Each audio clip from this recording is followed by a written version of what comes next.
Secondo Corinzi capitolo 9. Rado cu gioia.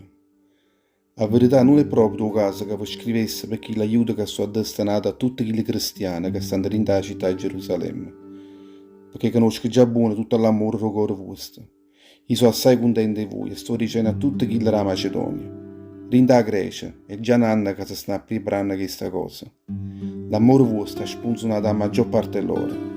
E proprio per questo voglio amare tutti questi frati miei, perché tutte le logiche che oggi fatte a voi, innanzi a loro, non potesse essere contraritte, eppure perché, come vi stavo dicendo, desidero che pure voi poteste essere pronti.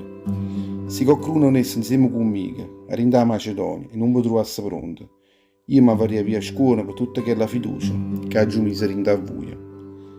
La verità è che lo scuola sarebbe pure lo vostro, perché se giù pensate a domandare a questi frati miei, che venissero da voi prima di me, per preparare quello reale che voi avete promesso, perché potesse essere vera una prova di tutto l'amore vostro e non una pirchiaria.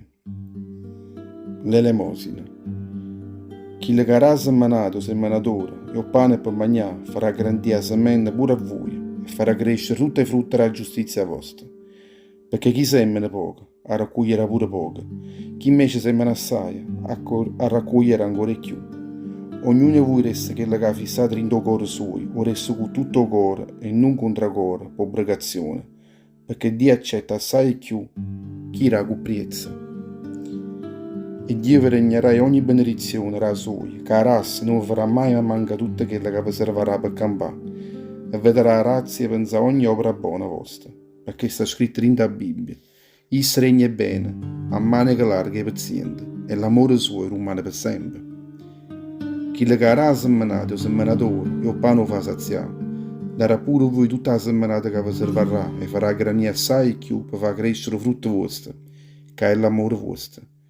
A così parecchia ringraziaranno Dio per tutte le reali vostre per mezzo di noi, perché chi aiuto vostro non serve solo per dare una mano a tutti quelli che stanno credendo in la città di Gerusalemme, che sono pazienti, ma pure perché ognuno di loro potesse sempre ringraziare Dio.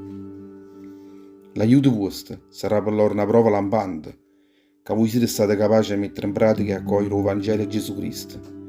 E a così si metteranno pure loro a regnare e roli a Dio, per l'amore vostro, perché avete saputo spartere bene vostro insieme con loro e con tutte le altre. Si metteranno a pregare per voi e mostreranno tutto l'amore loro perché la razza che Dio ha dato a voi è la razza. A ringraziamo Dio, perché questo reale è così bello.